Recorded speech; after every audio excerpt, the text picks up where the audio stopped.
First, our top story, we're talking about food. A judge in Mexico just banned genetically modified corn seeds, citing a potential risk to the environment. And corn is one of Mexico's most important domestically grown grains. You can see we have a problem. Mexican farmers now who want the ban, and some of the world's most powerful companies, food that is, who don't want the ban, are preparing to fight in court.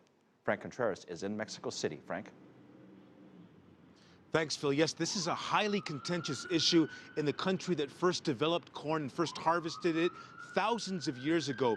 There's a judge who ruled that a temporary restraining order has been put forward now. The Mexican government now temporarily is no longer allowed to grant permissions to major companies that manufacture genetically modified corn. Phil, as you know, it's also known as GM corn. And of course, as we pointed out, Mexico is the country that first developed this grain. And so for that reason, it's such a contentious issue here.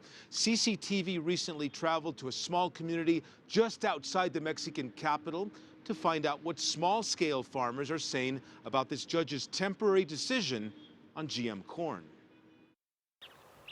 Santa Ana Tlacotenco is nestled here in the mountains of southern Mexico City.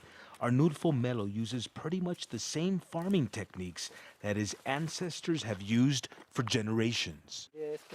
His crop is not certified organic, but he boasts that it's entirely natural. Melo produces a special variety of corn. Its red kernels are rare, even in Mexico. He worries that the spread of genetically modified seeds in this land could wipe away such corn varieties forever. The advantages of corn like this is food security. You don't have to worry about what it will do to your health. After all, health is first, and this product guarantees nothing will happen. Shortly after the adoption of the North American Free Trade Agreement in the mid-1990s, genetically modified corn was being tested across Mexico. Global grain companies, including Monsanto and Pioneer DuPont, promised to boost harvests and farmers' profits. But following a class action lawsuit, a federal judge has ordered that Mexico's government temporarily stop granting companies permission to sell or distribute GM corn seeds in Mexico. The judge's temporary restraining order gives small-scale farmers and scientists a chance to file class action lawsuits, which are making their way through Mexico's judicial system. For its part, Monsanto says it's open to talking about how its products might benefit society. A leading expert on genetically modified corn in Mexico says this contentious battle will ultimately be decided in a federal court.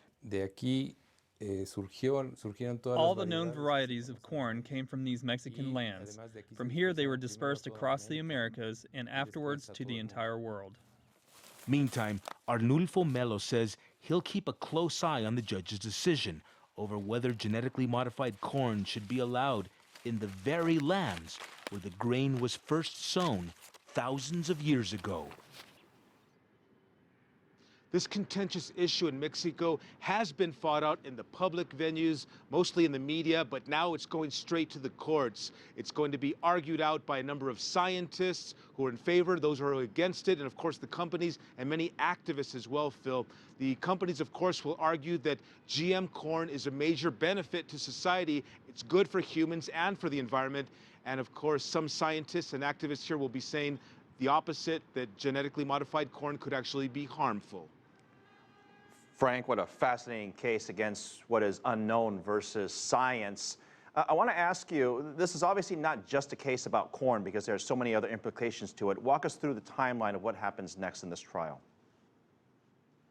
Right, what happens next is this trial will take place, and of course the judge can decide in either direction, Phil. He can decide actually that genetically modified corn is a very good thing, and then Mexico, the country that first developed this grain, will begin to start using it on a mass scale. Of course, as you know, Ecuador is the only country in Latin America that has a constitutional prohibition against the use of genetically modified organisms.